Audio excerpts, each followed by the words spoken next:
అధిక బరువు అనేక సమస్యలకు కారణం. సాహితీ యోగా ఆన్లైన్ క్లాసులో జాయిన్ అవ్వండి. నమస్తే, వెల్కమ్ టు సుమన్ టీవీ. నేను మీ సుమన్ టీవీ ఉషా. నూతన సంవత్సరానికి సంబంధించి 2025 కనుక చూసుకుంటే 12 రాశుల వరకు అసలు ఏ విధంగా ఉండబోతుంది, ప్రత్యేకించి మా రాశివారు ఏ విషయాల్లో జాగ్రత్తలు వహించాలి అండ్ దాంతోపాటు వ్యాపారాల్లో, పెట్టుబడులు, ఆరోగ్యరీత్యా, వివాహరీత్యా, సంతానరీత్యా ఎటువంటి జాగ్రత్తలు తీసుకోవాలని అడుగుతూ ఉంటుంటారు. మరి ఈ నూతన సంవత్సరంలో ఏ రాశి వారికి ఎలా ఉండబోతుంది, ఒక్కొక్క రాశి వారు ఏ విషయాల్లో జాగ్రత్తలు వహించాలో మనతో పాటు ఉమా దేవరకొండ గారు ఉన్నారు, ఆయన అడిగి తెలుసుకుందాం. నమస్తే అండి. నమస్తే అమ్మా. కన్యా రాశి వారికి మనం చూసుకుంటే 2025 నూతన సంవత్సరానికి సంబంధించి ఏ విధంగా ఉండబోతుంది అంటారు? ఇంకా కన్యా రాశి విషయానికి వస్తే 2025 అనేది గోల్డెన్ ఇయర్ అని చెప్పొచ్చండి. చాలా బాగుంటుంది వీళ్ళకి. ఏ పరంగా కూడా వీళ్ళకి ఆ సమస్యలు అనేవి కనబడవు. నాది కన్యా రాశి అండి, 2025లో నాకు బాగాలేదండి మీరు తప్పు చెప్పారంటే నేనేం చేయలేను. మీ అంతర్గత జాతకంలో మీకు ఎన్ని దోషాలు ఉన్నాయో, మీరు చేసుకునేటువంటి పూర్వజన్మ పూర్వపుణ్యం ఉందా, పితృశాపం ఉందా, కాలసర్పదోషం ఉందా, లేకపోతే లగ్నశుద్ధి లేదా, మీరు చేసే దశమస్థానం బాగాలేదా, ధనస్థానం ఫెయిల్ అయిందా, అన్నీ చూసుకోవాలి. చాలా జాతకాలు నా దగ్గరికి వచ్చేవి రాహు అంతర్దశలో, శని అంతర్దశలో, కేతు అంతర్దశలోనే వస్తాయి. ఈ 3 అంతర్దశలోనే మనిషి అష్ట కష్టాలు అనుభవిస్తాడండి. శని ప్రభావము, రాహు కేతుల ప్రభావం ఉన్నప్పుడే ఆ మనిషి అష్ట కష్టాలు అనుభవిస్తాడు. కన్యా రాశికి రాబోయేటువంటి రోజుల్లో మే 15వ తారీఖు దగ్గర నుంచి గురుడు దశమ స్థానంలోకి రాబోతున్నాడు. మార్చి 30 దగ్గర నుంచి సప్తమ స్థానంలో శని రాబోతున్నాడు. వివాహం కాని వాళ్ళకి వివాహం అయిపోతుంది. లవ్ ప్రాబ్లమ్స్ అన్నీ సాల్వ్ అయిపోతాయి కన్యారాశికి. కన్యారాశికి ప్రతి విషయంలోనూ అంతా కూడా షార్ట్గా 100% చాలా బాగుంది. చాలా బాగుంది. వివాహం చూసుకున్నా, ఆర్థికంగా చూసుకున్నా, ప్రతి దాంట్లో కూడా చాలా బాగుంటుంది. ఆరోగ్య సమస్యలు ఉన్న వాళ్ళకి కూడా ఈ 2025 మే తరువాత అన్ని పరిష్కారం కనబడుతుంది. ఎలా దాన్ని సాల్వ్ చేసుకోవాలి, ఏ డాక్టర్ దగ్గరికి వెళ్ళాలి, ఏ మందు వాడితే తగ్గిపోతుంది అనేటువంటి విషయం వాళ్ళకి అర్థమై వాడడం, తగ్గిపోవడం, ఇలాంటివన్నీ శుభపరిణామాలన్నీ మధ్య సంవత్సరం తర్వాత నుంచి మే జూన్ తరువాత నుంచి జరుగుతాయి. సో మీరు అన్నట్టుగా సంవత్సరాంతం వీళ్ళకి బాగుందని మీరు చెప్తూ ఉన్నారు. చాలా మంది బిజినెస్లో ఇన్వెస్ట్మెంట్ పెట్టాలి చేయొచ్చు, బ్రహ్మాండంగా చేయొచ్చు. కానీ ఏ బిజినెస్ చేయాలి, పార్ట్నర్షిప్ చేయాలా లేదా, ఏ పార్ట్నర్తో చేయాలి, భార్యే పార్ట్నరా, భర్తే పార్ట్నరా, ఫ్రెండ్ పార్ట్నరా, ఎవరు పార్ట్నర్, సోదరుడు పార్ట్నరా, ఇది అనేది మిగతా ఇదంతా కూడా అంతర్గత జాతకానికి వస్తుంది. ఇక్కడ మనం చెప్పేదంతా 50% యూనివర్సల్గా నేను చెప్పేటువంటి ఈ కన్యా రాశి గురించి చెప్తున్నాం. ఇప్పుడు మనం ప్రపంచంలో ఉన్నటువంటి జనాభా అంతా డివైడెడ్ బై 12 వేసుకుంటే అందులో వచ్చేటువంటి ఏదైతే కౌంట్ కనబడుతుందో అంతమంది కన్యారాశి వాళ్ళు ఉన్నట్టు. అంతే, 12 రాశులే ఉన్నాయండి మనకి. ఉన్నటువంటి జనాభా మొత్తానికి, జీవరాశులంటికి కూడా అందులో డివైడెడ్ బై చేసుకుంటే 12తో ఎంతమంది అయితే వస్తారో అంతమందికి కన్యారాశి వాళ్ళు ఉన్నట్టు. అంతమందికి ఇదే వస్తుంది, యూనివర్సల్గా వర్తిస్తుంది. అయితే దీనికి అనుగుణంగా, దీనికి ప్యారలల్గా అంతర్గత జాతకం కూడా చూసుకోవాలి. దాంట్లో కూడా మేజర్ పార్ట్ అనేది డిసైడ్ అవుతుంది. అందులో కనుక మీకు ఏ మారక దశో, లేకపోతే ఏ దరిద్రమైనటువంటి యోగం నడుస్తున్నాయి అనుకోండి, ఖచ్చితంగా మీకు అంత ఎక్స్పెక్ట్ చేసినంత రాదు. ఒక వ్యక్తి 100% సక్సెస్ఫుల్గా ఉన్నాడా, చాలామంది అడుగుతారండి. అంబానీ జాతకాలు చూపించుకోడు, మార్క్ జుకర్బర్గ్ జాతకం చూపించుకోడు, అతను ఎవరో జాతకం చూపించుకోడు, వాళ్ళు డబ్బున్నోళ్ళు కదా, వాళ్ళు ఏం రాశి ఫలాలు చూసుకోరు అంటారు. ఇప్పుడు మనం తెలుసుకోవడం, ఇప్పుడు నేను జాతకం చెప్తున్నానండి, కన్యా రాశి వాళ్ళకి ఎలా ఉండబోతోంది అనే విషయం మీద నేను చెప్తున్నాను. ఇలా చెప్పడం, వాళ్ళు వినడం, దీనివల్ల ఏమైనా వస్తుందా? మార్పు రాదు. తెలుసుకోవడం జాగ్రత్త ఉంటారు తప్ప మార్పు రాదు.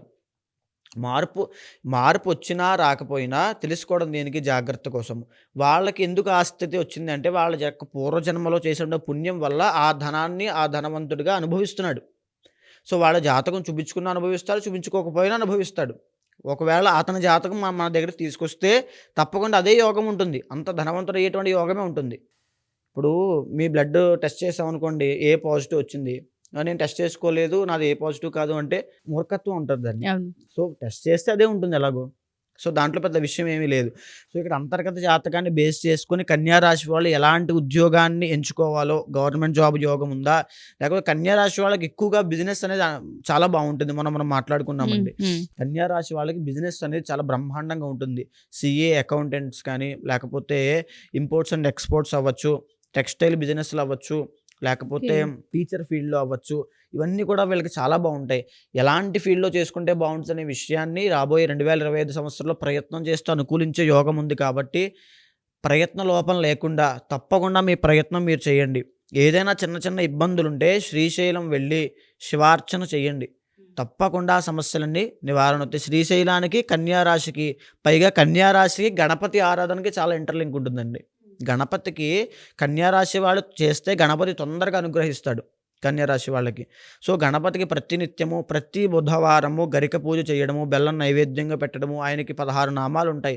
ఆ 16 నామాలతో స్తోత్రం చేసి ఆయన గనక ఏ కోరిక కోరుకున్నా తొందరగా సిద్ధిస్తాయి కన్యా రాశి వాళ్ళకి. పైగా టైం బాగుంటోంది ఇప్పుడు. నవగ్రహాలన్నీ అనుకూలిస్తున్నాయి కాబట్టి తొందరగా సిద్ధిస్తాయి మంత్రాలు కూడా. తప్పకుండా గణపతి ఆరాధన చేయండి. కన్యా రాశి వాళ్ళకి బ్రహ్మాండంగా ఉంటుంది. ఇంకెలాంటి పరిహారాలు గోచారరీత్యా ఆచరించాల్సిన అవసరం లేదు. ఓకే. అంతర్గత జాతకంలో ఏమైనా ఉంటే చేసుకోవాలి తప్ప గోచార పరంగా అవసరం లేదు. మీ ప్రయత్న లోపం లేకుండా 100% ఎఫర్ట్ అనేది పెట్టండి. సో ప్రయత్నంలో మాత్రం ఎక్కడ ఆగకూడదు. ఆగకూడదు. ప్రయత్నిస్తే డెఫినెట్‌గా ఫలితాలనేవి ఉంటూ ఉంటాయి. ఉంటాయి. సో మీరన్నట్టుగానే ప్రతి ఒక్క రాశి వాళ్ళు కూడా ఒక్కొక్కరికి ఒక్కొక్క పరిహారం చెప్తూ ఉన్నాము. ఒక్కొక్క దేవుడిని దర్శించమని మనం చెప్తూ ఉన్నాము. కొంతమందికి అంతర్గత జాతకం చూసిన తర్వాత కొన్ని పూజలు చేయాల్సిన అవసరం ఉంటూ ఉంటుంది. హోమాలు చేయాల్సిన అవసరం ఉంటూ ఉంటుంది. అది మీరు ఏ విధంగా చేస్తూ ఉంటుంటారు? ఎవరైనా మీ దగ్గరకు వచ్చి వివాహానికి, సంతానానికి, దాంతోపాటు ఉద్యోగ సమస్యలు, వ్యాపార సమస్యలు, ఆర్థిక సమస్యలతో ఇబ్బంది పడుతూ ఉంటుంటారు. కొంతమందికి ఆరోగ్య సమస్యలు ఉంటుంటాయి. కొన్ని ఇయర్స్ నుంచి సఫర్ అవుతూ ఉంటుంటారు. కొంతమందికి రిలేషన్‌షిప్‌లో విభేదాలు ఉంటుంటాయి. దానివల్ల సఫర్ అవుతుంటుంటారు. కొంతమందికి సూసైడల్ టెండెన్సీ వస్తూ ఉంటుంది. డిప్రెషన్‌కి వెళ్తూ ఉంటుంటారు.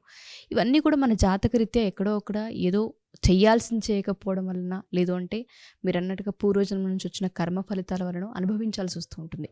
వాటిని ఓవర్‌కమ్ చేయాలి అంటే అంతర్గత జాతకం ఏ విధంగా బేస్ చేసి చూస్తారు మీరు? ఏ విధంగా వాళ్ళకి పరిహారాలు ఇచ్చే అవకాశం ఉంటుంది అంటారు? అంతర్గత జాతకంలో మనకిప్పుడు 12 రాశులు ఉన్నట్టుగానే 12 భావాలు ఉంటాయండి. 12 హౌసెస్ ఉంటాయి. ఒక్కొక్క హౌస్ ఒక్కొక్క అంశాన్ని సూచిస్తూ ఉంటుంది. అలా మనం పుట్టిన దగ్గర నుంచి మనం అనుభవించేటువంటి క్రమంలో ఏ అంశమైనా సరే ఈ 12 రాశుల్లో 12 భావాల్లోనే ఉంటుంది. ఆఖరికి చనిపోయిన తర్వాత ఏ గతి పొందుతాం కూడా జాతకం చూసి చెప్పేయచ్చు. మనం పూర్వజన్మలో ఎలాంటి పుణ్యాన్ని తెచ్చుకున్నాము, ఎలాంటి పాపాన్ని తెచ్చుకున్నాము కూడా జాతకం చూసి చెప్పేయచ్చు. అంటే మొత్తం ప్రతీదీ కూడా జాతకంలో అవైలబుల్‌గా ఉంటుంది మనకి. మనం చూసేటువంటి మనకు తెలియాలి తప్ప ప్రతీదీ ఉంటుంది. అయితే ముందుగా ఆరోగ్య సమస్యలను లగ్నం నుంచి మనం డిసైడ్ చేయొచ్చండి. లగ్న భావం చూసి అతను ఆరోగ్యవంతుడా, చూడ్డానికి ఫిజికల్‌గా ఎలా ఉంటాడా, హైటే ఉంటాడా, పొట్టిగా ఉంటాడా, పొడుగ్గా ఉంటాడా, తెల్లగా ఉంటాడా, నల్లగా ఉంటాడా, బక్కగా ఉంటాడా, ప్రతీదీ చెప్పొచ్చు. ఆయన గుణం ఏంటి, గణం ఏంటి, అతను ఎలా మాట్లాడతాడు, సాఫ్ట్‌గా ఉంటాడా, హార్ష్‌గా ఉంటాడా, మంచోడా, చెడ్డోడా, మ్యానిపులేటరా, ప్రతీదీ చెప్పొచ్చు. రెండవ స్థానం ధనస్థానాన్ని చూసి సంపాదిస్తాడా, సంపాదించి దాచుకోగలడా, ఎలాంటి సంపాదన, అక్రమ సంపాదన ఉంటుందా, సక్రమ సంపాదన ఉంటుందా, కుటుంబంతో ఎలా ఉంటుంది. కుటుంబాలు 2 ఉంటాయండి. ఒకటి పెళ్లి కాకముందు తల్లి, తండ్రి, తమ్ముడు, అన్నయ్య, అక్క, చెల్లి, తిను. అదేవిధంగా పెళ్ళి అయిన తర్వాత భార్య, భర్త, కొడుకు, కూతురు, మనవలు, ఈ ఫ్యామిలీ ఉంటుంది. ఈ రెండో స్థానాన్ని చూసి తల్లి, తండ్రి ఎలా ఉంటారు, ఆ ఫ్యామిలీతో వీళ్ళ యొక్క కనెక్షన్ ఎలా ఉంటుంది. చిన్న వయసులోనే ఇల్లు వదిలేసి పారిపోతాడా, ఇంట్లో ఉంటాడా, ఇంట్లో ఉంటే సక్రమంగా ఉంటాడా, ఇంట్లో ఏమైనా ఇబ్బందులు పెడతాడా వాళ్ళని, వీళ్ళ వల్ల ఈ యొక్క జాతకుడి వల్ల తల్లిదండ్రులకైనా ఇబ్బందులు వస్తాయా అనే విషయాన్ని చెప్పొచ్చు. ఇంకా మూడో స్థానం చూసి ఇతని పట్టుదల ఎలా ఉంటుంది, ఇతని యొక్క స్థాయి, సంకల్ప శక్తి ఏ విధంగా ఉంటుంది, ఇతని పరాక్రమం ఏంటి, ఈయన బలంగా ఉంటాడా, వీక్గా ఉంటాడా, తరువాత ఇతను పనిచేసే చోట కొలీగ్స్తో ఇతని రిలేషన్ ఎలా ఉంటుంది, తరువాత ఇతనికి సోదరులు ఉంటారా, సిబ్లింగ్స్ ఏమైనా ఉంటారా, అక్క, చెల్లి, తమ్ముడు ఏమైనా ఉంటారా, ఉంటే వాళ్ళతో రిలేషన్ ఎలా ఉంటుంది, లాభసాటిగా ఉంటుందా, నష్టం కలిగిస్తుందా చెప్పొచ్చు. 4వ స్థానాన్ని చూసి కుటుంబము, తల్లికి ఇతనికి రిలేషన్ ఎలా ఉంటుంది.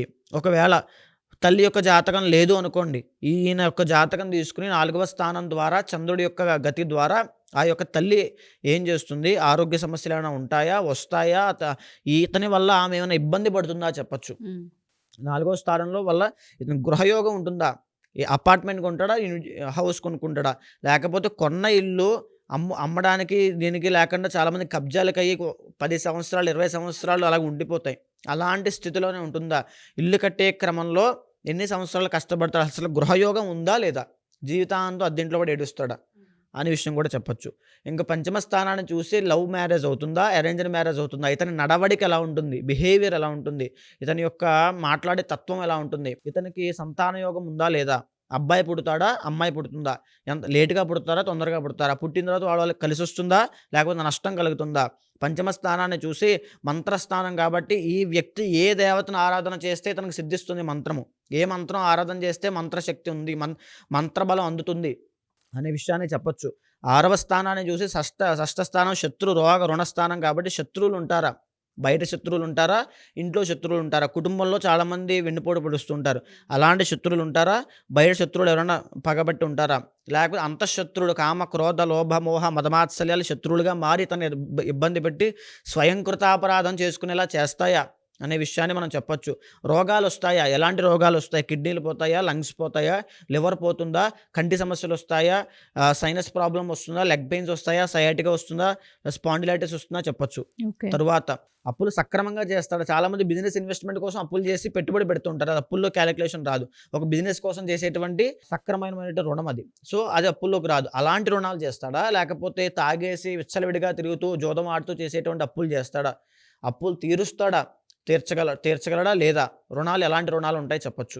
సప్తమ స్థానాన్ని చూసి ఇతను బిజినెస్ చేస్తాడా, బిజినెస్ చేసే యోగం ఉందా, కలిసి వస్తుందా లేదా చెప్పొచ్చు. సప్తమ స్థానం చూసి వచ్చే భార్య ఏ దిశ నుంచి వస్తుంది, ఎలాంటి గుణగణాలు ఉంటాయి, అందంగా ఉంటుందా, చండాలంగా ఉంటుందా, లేకపోతే భార్య వచ్చిందో కలిసి వస్తుందా, కలిసి రాదా, అసలు భార్యతో కలిసి ఉంటాడా, కలిసి ఉండడా, ఇద్దరికి సౌఖ్యం ఉందా లేదా అనే విషయాన్ని చెప్పొచ్చు. అష్టమ స్థానాన్ని చూసి తన సీక్రెటివ్ మైండ్ సెట్ ఉందా, లోపల ఎన్ని విషయాలు దాచుకుంటాడు, బయట కనిపించే వ్యక్తి ఇంకొక వ్యక్తి ఏమైనా ఉన్నాడా, అంటే ఏమైనా డిప్రెషన్, ఇతని మానసిక స్థితి ఎలా ఉంటుంది, మానసిక ధైర్యం ఎలా ఉంటుంది, తర్వాత ఇతనిలో జరిగే మార్పులు ఎంత ఫాస్ట్గా చేంజ్ అవుతూ ఉంటాయి, ఇతని ఆయుష్ ఎంత ఉంటుంది, ఆయుష్ కూడా క్యాలిక్యులేట్ చేయొచ్చు.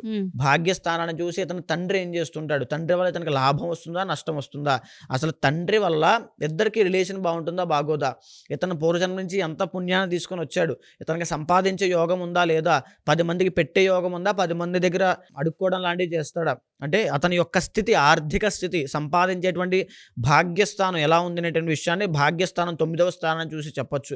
తర్వాత 10వ స్థానానికి వెళ్ళేసరికి వృత్తి కర్మ, ఇతను జీవితాంతము లేబర్ పని చేసుకుంటూ బతుకుతాడా, లేకపోతే జీవితాంతం షార్ట్ కట్లో ఫాస్ట్గా ఎదిగిపోతాడా, అసలు ఏ పని చేస్తాడు, బిజినెస్ చేస్తాడా, ఉద్యోగం చేస్తాడా, బిజినెస్ చేస్తే ఏ రకమైన బిజినెస్ చేస్తాడు. చంద్రుడు వచ్చాడు అంటే డైరీ ఫామ్ అవ్వచ్చు, లేకపోతే ఫుడ్ బిజినెస్ అవ్వచ్చు. బుధుడు వచ్చాడంటే ఇంపోర్ట్స్ అండ్ ఎక్స్పోర్ట్స్ అవ్వచ్చు. కుజుడు వచ్చాడంటే అగ్రికల్చర్ అవ్వచ్చు, రియల్ ఎస్టేట్ అవ్వచ్చు. ఇలా అన్ని రకాలటువంటి అంశాల మీద మనం గమనించిన తర్వాత ఏ బిజినెస్ చేస్తాడో, అసలు చేస్తాడా చేయడా, వృత్తి జీవితాంతం చాలామంది సెటిల్మెంట్ ఉండదు, వచ్చినటువంటి ఆస్తిని అలా గడిపేస్తూ ఉంటారు. ఆ రకమైన పరిస్థితుల్లో ఇతను ఉంటాడా. లాభస్థానాన్ని చూశాక ఇతను ఫ్రెండ్ సర్కిల్ ఎలా ఉంటుంది, ఇతను ఫ్యామిలీకి అంత ఇంపార్టెన్స్ ఇస్తాడు, ఫ్రెండ్స్లో ఇతనికి పనికొచ్చే వాళ్ళు ఉంటారు, ఇతను మోసం చేసే వాళ్ళే ఉంటారు. ఏ 11వ స్థానంలోనో ఏ కేతు ఉన్నాడు అనుకోండి, సర్వనాశనం అయిపోతాడు, చెడు సహవాస దోషం పడుతుంది. కాబట్టి 11వ స్థానంలో రవి, కుజుడు, లేకపోతే ఆ యొక్క భావాన్ని గమనించిన తర్వాత అలాంటి మంచిది ఏమైనా ఉంటే కనుక పలుకుబడి ఉన్నటువంటి వ్యక్తులతో పరిచయాల వల్ల గొప్ప స్థాయికి వెళ్ళిపోతాడు. ఆ రకమైనటువంటి ఉంటుంది. ఇంకా 12వ స్థానం చూసిన తర్వాత ఇతనికి దీర్ఘకాలిక ఆరోగ్య సమస్యలు ఏమైనా ఉంటాయా, లేకపోతే దేశం దాటి బయటకు వెళ్ళి విదేశ యోగం ఏమైనా ఉందా, లేకపోతే 12వ స్థానం తర్వాత ఖర్చు ఎలా పడతాడు, లగ్జరీ కోసం ఖర్చు పెడతాడా, దేనికోసం ఖర్చు పెడతాడు, నిద్ర ఎలా పోతాడు, ప్రశాంతమైన నిద్ర ఉంటుందా, ఉండదా, ఇతను సుఖాన్ని జీవితంలో సుఖాన్ని అనుభవించడా, చనిపోయిన తర్వాత మోక్షానికి వెళ్తాడా, మరి నరకానికి పోతాడా, ఏ జన్మ ఎత్తుతాడు అనే విషయాన్ని కూడా ప్రతిదీ డీప్ అనలైజ్ చేసి మనం చెప్పొచ్చు. ఇది అనలైజ్ చేసిన తర్వాత ఏ గ్రహం దానికి కారణం అవుతోంది, ఏ గ్రహం వల్ల ఇతను ఇబ్బంది పడుతున్నారు అని చూసి ఆ గ్రహానికి సంబంధించిన అధిదైవానికి ఆ యొక్క అధిదేవత ప్రత్యదేవతలకి జపము, హోమము, దానము, మార్జనము ఇవన్నీ చేసిన తర్వాత శివుడికి రుద్రాభిషేకం చేస్తే అతనికి ఏ యోగం కావాలంటే ఆ యోగం, ఏ సమస్యతో బాధపడితే ఆ సమస్య తప్పకుండా నెరవేరుతుంది. సో 12 స్థానాలు మనం చూసి వాళ్ళకి ఏ విధంగా ఉంటుందని చెప్పే అవకాశం మన దగ్గర ఉంటుంది. ఓకే, పూజలు కావాలన్నా మీరు నిర్వహిస్తూ ఉంటుంటారా అండి? నిర్వహిస్తుంటారు. ఓకే, సో ఎవరైతే మా ఈ వీడియో చూస్తూ ఉంటుంటారో ఈ రాశి వారు కనుక మీరు ఒకసారి అంతర్గత జాతకం చూయించుకోవాలి అనుకున్నా, ఒకసారి ఉమాదేవరకొండ గారిని కలవాలి అనుకున్నా డెఫినెట్గా అప్రోచ్ అవ్వచ్చు. కింద స్క్రోల్ అవుతున్న కాంటాక్ట్ నెంబర్ కనుక కాంటాక్ట్ చేస్తే టీం మీకు పూర్తి వివరాలు అందిస్తారు. థ్యాంక్ యూ అండి, థ్యాంక్ యూ సో మచ్.